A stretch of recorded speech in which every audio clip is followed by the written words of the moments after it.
Hello everybody, this is Tip Top Gaming here today with another MTG news video. Now, earlier today I posted how I did in the Win Every Card Challenge. You guys should check that out. I just figured I'd start with that because that's a really interesting video and it kind of goes over the event.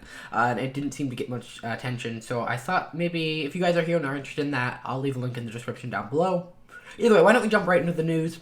Why you're all really here is War of the Spark Forsaken. So this is the second War of the Spark book, and it is coming out soon. So we got a whole article about it here. Here's the cover. So we can see Liliana, Kaya, all that. And so it's kind of interesting.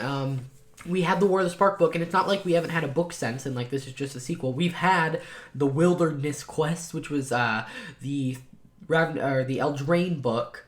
And that one actually did pretty well based on the reviews. I heard it was very well constructed and all that, so that was pretty good. However, the first War of the Spark book was met with very bad, reviews. And, it's okay, but I've heard that it was really bad and that they wanted to they had to explain everything so you could read the book even if you hadn't read something before, and it led to, there was basically no story to it. It was just a big battle. That's all. There's been a lot of complaints about it, and we might look at those here in a sec, but why don't we actually go into this book? The war's over, and Nicol Bolas has been defeated, but the story goes on in War of the Spark Forsaken, the next thrilling Magic the Gathering adventure. Uncertainty reigns. In the new novel written by Greg Weismen, the same author as the last one, learn more about what comes next for the heroes of the multiverse. So, last time people were not happy with his works, and I don't know whether to blame that on him, or if it's, he was like, oh, he was given, restraints, oh, you can only have it be this big, or you need to just make it like this. So I think this will be a good indication, because the other one came out around the time of War of the Spark, and of course War of the Spark was Magic the Gathering's Infinity War, so they wanted things to be big battles and all that. So it'll be interesting to see this, although I don't have high expectations. Ravnica. Okay, so why don't we go over some of this in details. Ravnica's guild seek vengeance. Nicol Bolas may be gone, but as the guilds of Ravnica look to rebuild their great city, someone must pay. The list is simple: 3 names: Dovin Bond, Tezzeret, and Liliana Ves. Driven by anger and grief, just how far will the guilds go to exact revenge? So we already have the story for the next Ravnica set. Obviously, we're returning there in 2021. I'm kidding. I mean, it's possible, but I don't think that's very likely.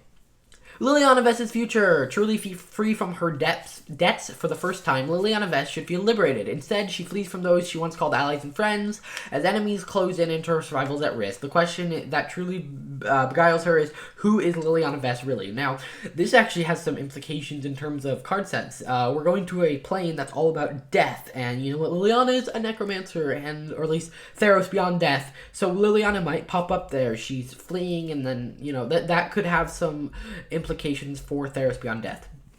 Kaya conflicted. The unlikely leader of the Orthodox Syndicate has been tasked with bringing Liliana Ves to justice by any means necessary. The ghost assassin finds herself caught between the Ravnica Guild and her newfound duty to the Gatewatch. So, obviously in the last story she became part of the Gatewatch, and now she has to, both be the leader of her guild and a member of the Gatewatch, and hunting down Liliana is obviously going to conflict with that. So, I'm going to guess that Kaya is going to end up being able to kill Liliana at some point, and then not. And, that's going to get in trouble with her thing, and maybe all of the planeswalkers from Ravnica are going to get kicked out. I don't know. The future of the Gatewatch. As the team says their final goodbyes to the fallen Gideon Jura. Now, this is a very poorly written sentence. It makes it sound like the fallen Gideon Jura, Jace, Chandra, and others. That's kind of what that looks like, but when you really read it, it's saying, say their final goodbyes to Gideon, then, period, Jace, Chandra, and others struggle with the question about their place in the multiverse, so what is their purpose now that Nicol Bolas is dead, now that Gideon is dead, all that. And then new insights into characters. Tracking down fugitives who don't want to be found requires help. As Vraska, Ralzeric, and Kaya seek their prey, it leads to an exciting revelation about intriguing characters like Teo and the Wanderer, and even more. Even Rat, the gateless girl few conceive, may not be everything she seems. So we did get those stories about Rat, whereas from Rat's perspective, all the events. And we didn't really get that much about the Wanderer in the last book. Now, I didn't read it, but this is just what people were saying. So I'm going to assume that's going to be one of the big hooks for people to buy this book, is who is the Wanderer? All that. I honestly think that if this book is all the story aspects, I think it would be better just to make, obviously, one book with the good story and the good fight, but they're deciding to split it into 2, and I'm not a big fan. I think that the story should be free on Magic's website because that's getting people to play your game. Think about how much money they spend or how much money they gain just from people buying cards, and now you're going to be greedy enough to go, sell a book. Now I know that, some people want to have the book, and I'm sure that's great, but exclusively having the story be in that book is kind of stupid in my opinion. I'm fine if you want to charge people for a bigger view of the story, but I think, a novel and you're sitting in your room should cost you money. They shouldn't just be giving them away, but I think that at least the basics of the story, and I don't mean just like this happens then this happens, like a story, just maybe not one with as much detail, should be available for free, as it's a majority, or like that a lot of people care about that, and paywalling it probably ends up losing them more customers than they're going to gain money for. And I know by them doing this you get more novels, but I think it'd be interesting if they somehow were able to afford to do novels and just write a basic story. I think that'd be really good. However, I think what we should do is take a look at the prices. So, of course, it's available for pre-order now, and it'll be released November 12th. So why don't we take a look at the prices? So let's go to Amazon, and let's take a look. So you'll notice that it's by Greg Weismen. It does say it's book 2 of 2. Now, I can't hover over things on this. But it does say it's book 2 of 2, which is interesting. And so with Audible, you can get the audiobook for free, but I think that doesn't really matter because you can get any book for free. So on Kindle, it cost $14. That is kind of crazy. Then a hardcover copy, which I believe is the only version there is hardcover. That one costs $18.90. So that is kind of crazy. Yeah. So I think that that it's only $6 cheaper to get it digitally. I think a lot of people would rather get it physically, because obviously then you have a physical item, and so I think that the pricing is way too high. $20, that is kind of crazy, especially when you compare it to things like the previous book, The Wilderness Quest, which I believe was a whole $3. It was very cheap. It may not have been $3, but it was $4. So it was $3.99 for the digital book, and that's to cover, a little bit of the writing. Otherwise, it might as well have been what the story was before. But there was no option to get it physically.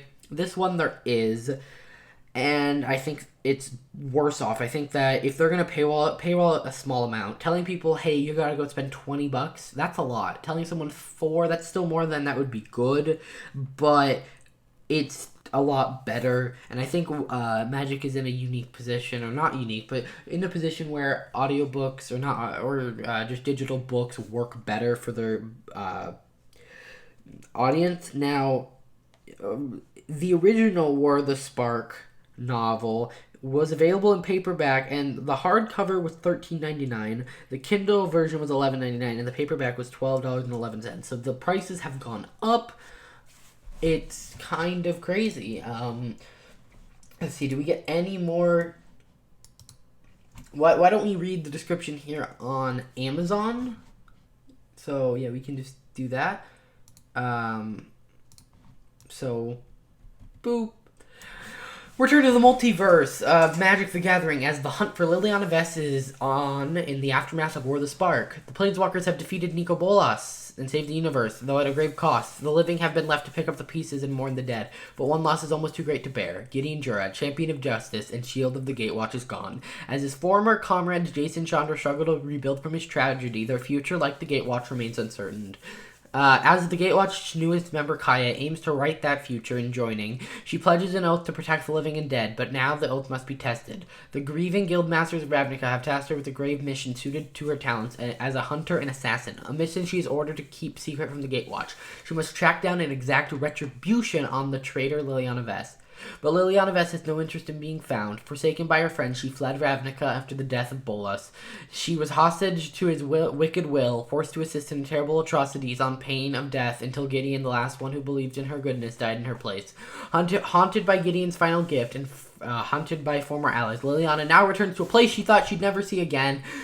The only place that she has left. Home. So she's going to return to her home. So her home plane, which I actually don't know. What is Liliana's home plane? Luckily we have Google. Liliana is her home, according to the Wikipedia page, is Dominaria. So are we going back to Dominaria? I think we should. We're going to go back to Ravnica, Dominaria. Why don't we go back to Ixalan too? We haven't been back there in a while. Let's see, is there so yeah, here are the different forms. It's definitely interesting. So, yeah, here's all, like, the recommended, and, I guess you guys can't see that. Okay, here we go. Here's what I was looking for. Length, 416 pages. Publisher, it doesn't really matter. What I care more about is 416 pages. Compare that to... Let's see, is this a longer or shorter book? This is a... Oh my god. This is a longer book than the previous one. So it's probably going to have more story to it. And it seems like more of a story rather than just, hey, this is, a fight. So I think this book will probably be better than the other one, but I don't think it's going to be good. We've had issues with this author before, and they're paid along the story, which is overall bad. This video became really long. I was expecting this to be a short little video, but I hope you guys enjoyed this video. If you did, hit that like button, subscribe. I'll leave a link to the pre-order page. I don't really recommend pre-ordering, but I will leave a link for those of you who are interested. I'll see you guys in the next one. Bye.